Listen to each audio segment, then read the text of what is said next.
મિત્રો, ગૌરી વ્રત, જેને આપણે મોળાકત વ્રત તરીકે પણ ઓળખીએ છીએ, તો આજના વિડીયોમાં આપણે જાણીશું કે આ વ્રત ક્યારે અને કેવી રીતે કરાય, આ વ્રતનો મહિમા શું છે, આ વ્રત કરવાથી કયું પુણ્ય મળે છે અને આ વ્રત કેમ કરવામાં આવે છે અને આ વ્રત સૌપ્રથમ કોને કર્યું હતું અને આ વ્રતનું શું મહત્ત્વ છે. આ બધી જ માહિતી તમને આજના વિડીયોમાં શેર કરીશું. તેથી આજનો વિડીયો તમારા માટે ખૂબ જ મહત્ત્વપૂર્ણ છે. તેથી વિડીયોને લાસ્ટ સુધી જરૂર જોજો. વિડીયો પસંદ આવે તો એક લાઇક કરી લેજો, ચેનલ ઉપર નવા હોય તો સબસ્ક્રાઈબ કરી લેજો અને કોમેન્ટ બોક્સમાં જય ગૌરીમાં અવશ્ય લખી લેજો અથવા ઓમ નમઃ શિવાય લખી લેજો. મિત્રો, અષાઢ મહિનો એટલે વ્રત તહેવારોનો મહિનો. આ વ્રત અને તહેવારો અષાઢી બીજથી શરૂ થાય છે અને અષાઢી બીજ આવે એ પછી આવે છે આ ગૌરી વ્રત, જે અષાઢ મહિનાની 11થી લઈને અષાઢ મહિનાની પૂનમ સુધી 5 દિવસ માટે કરવામાં આવે છે. અને આ વર્ષે એટલે કે સાલ 2025માં આ વ્રત ગૌરી વ્રત 6 જુલાઈ 2025 રવિવારના દિવસે શરૂ થશે અને 10 જુલાઈ 2025 ગુરુવારના દિવસે આ વ્રતનું સમાપન થશે. અને આ વ્રતનું જાગરણ 10 જુલાઈ 2025 ગુરુવારના દિવસે કરવામાં આવશે અને એ ગુરુવારના દિવસે પૂનમ પણ છે. અને જયા પાર્વતી વ્રત મંગળવાર 8 જુલાઈ 2025ના દિવસે શરૂ થશે. વાત કરીએ ગૌરી વ્રતની, તો આ વ્રત 11ના દિવસે શરૂ થાય છે અને આ 11ને દેવશયની 11 પણ કહેવામાં આવે છે અને ઘણા લોકો આ 11નું વ્રત પણ રાખતા હોય છે. એ પછી અષાઢ સુદ 13એ જયા પાર્વતીના વ્રતની પણ શરૂઆત થાય છે. એ પછી 5 દિવસ માટે કરવામાં આવે છે. સામાન્ય રીતે આ ગૌરી વ્રત અર્થાત મોળાકત વ્રત નાની ઉંમરની કન્યાઓ દ્વારા કરવામાં આવે છે. લગભગ 5 થી 6 વર્ષથી લઈને 15 થી 16 વર્ષની કુંવારી કન્યાઓ આ વ્રતને કરતી હોય છે, કેમ કે આ મોળાકત વ્રત લગ્ન પછી કરવામાં આવતું નથી.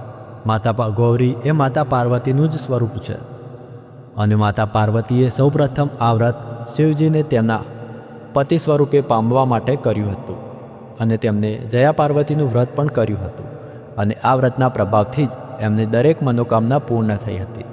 તેથી કુંવારી કન્યાઓ 5 વર્ષની થાય એ પછી સતત 5 વર્ષ સુધી આ મોળાકતનું વ્રત કરે છે અને એ પછી 5 વર્ષ જયા પાર્વતીનું વ્રત પણ કરતી હોય છે. અને આ ગૌરી વ્રત જે દિવસથી શરૂ થાય છે એ દિવસથી ચતુર્માસ પણ શરૂ થાય છે. તેથી ચતુર્માસનું સૌથી પ્રથમ પહેલું વ્રત આ ગૌરી વ્રતનું માનવામાં આવે છે. આ 5 દિવસ અલુણા વ્રત કરવાનું હોય છે, જેમ કે મીઠા વગરનું ભોજન, મોડું ભોજન કરવામાં આવે છે. આ વ્રતમાં કન્યાઓ મીઠાવાળું ભોજન લેતી નથી અને આ વ્રત કરવા પાછળનો એક એવું પણ હેતુ છે કે આપણા હિન્દુ ધર્મમાં ઉપવાસની વિશેષ મહત્ત્વ છે.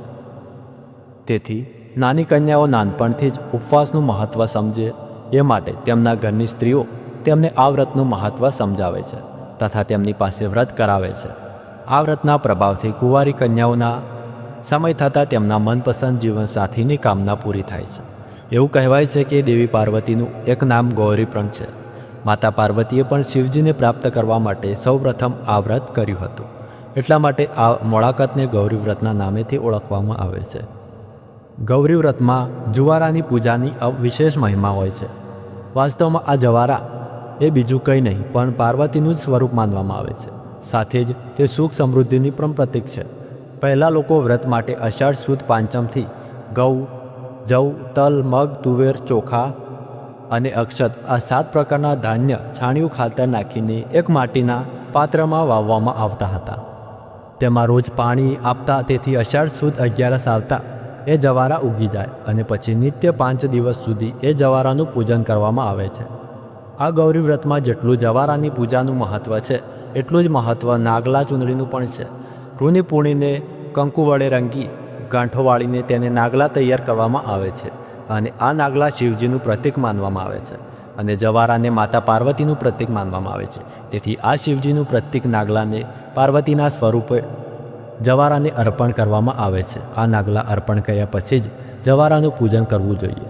આવું નથી કરતા તો આપણી પૂજા પણ અધૂરી ગણાય છે, કેમ કે જો શિવ અને પાર્વતીની એક સાથે પૂજા કરવામાં આવે તો એનું ફળ પણ મળે છે. આ વ્રત નાની ઉંમરની કન્યાઓ કરતી હોય છે, તેથી તેના ઘરમાં મોટા સભ્યોએ આ વ્રત કરનારી નાની કન્યાઓની સાર સંભાળ રાખવી જોઈએ. આ વ્રતના દિવસે સવારે વહેલા ઉઠી નાહી ધોઈને સ્વસ્થ વસ્ત્રો પહેરી તૈયાર થઈને એક થાળીમાં જવારા, નાગલા અને પૂજાપો લઈને ગામમાં કે આજુબાજુ શિવ મંદિર હોય ત્યાં બધી જ કન્યાઓ ભેગી થઈને જવું જોઈએ, અથવા તો તમે મંદિર દૂર હોય કે ન હોય તો તમે આ પૂજા ઘરે પણ કરી શકો છો. જવારાને નાગલા ચડાવી કંકુ, ચોખા, અબીલ, ગુલાલ અર્પણ કરવું. પૂજા પછી મનગમતો બરથાર, અખંડ સૌભાગ્ય અને સંતતિ થાય એવી પ્રાર્થના કરવી જોઈએ. અને આ વ્રત દરમિયાન કોઈ ભૂલચૂક થઈ હોય તો તમારે 2 હાથ જોડીને માફી માગવી જોઈએ અને પ્રાર્થના કરવાની કે મને સદબુદ્ધિ આપજો, મારું હંમેશા કલ્યાણ થાય એવા મને આશીર્વાદ આપજો. આ વ્રત 5 દિવસ સુધી હોય છે અને પૂર્ણિમાના દિવસે જાગરણ કરવું જોઈએ. બીજા 6થા દિવસે સવારે શિવ મંદિરમાં જઈને આ વ્રત ખોલવાનું તથા જે જવારા ઉગાડ્યા હોય એ તમે કોઈ નદીમાં અથવા તો મંદિરમાં પણ મૂકી શકો છો. અને આ વ્રત સતત 5 વર્ષ સુધી કરવા જોઈએ અને 5મા વર્ષે આ વ્રતનું ઉજવણું કરવું જોઈએ. ઉજવણીમાં તમારે કુંવારી કન્યાઓને ભોજન કરાવવું જોઈએ અને એમને સુહાગનની કંઈક વસ્તુઓ ભેટ સ્વરૂપે આપવું જોઈએ. અને આ વ્રત સતત 5 વર્ષ પૂરા થાય એ પછી જયા પાર્વતીનું વ્રત કરવામાં આવે છે. તો જયા પાર્વતીનું વ્રત પણ તમારે કરવાનું હોય તો એનો પણ વિડીયો અમે અપલોડ કરી લઈશું. એમાં તમને આ વ્રત કેવી રીતે કરવું, ક્યારે કરવું અને કેટલા વર્ષ સુધી કરવું, આ વ્રત દરમિયાન શું કરવું જોઈએ, શું ન કરવું જોઈએ, એ બધી જ માહિતી તમને શેર કરીશું. તો અમારી ચેનલને સબસ્ક્રાઈબ કરી લેજો અને આ વિડીયો પસંદ આવ્યો હોય તો વિડીયોને લાઈક કરી લેજો, સબસ્ક્રાઈબ કરી લેજો ચેનલને. મળીએ આગળના વિડીયોમાં. ત્યાર સુધી ધન્યવાદ.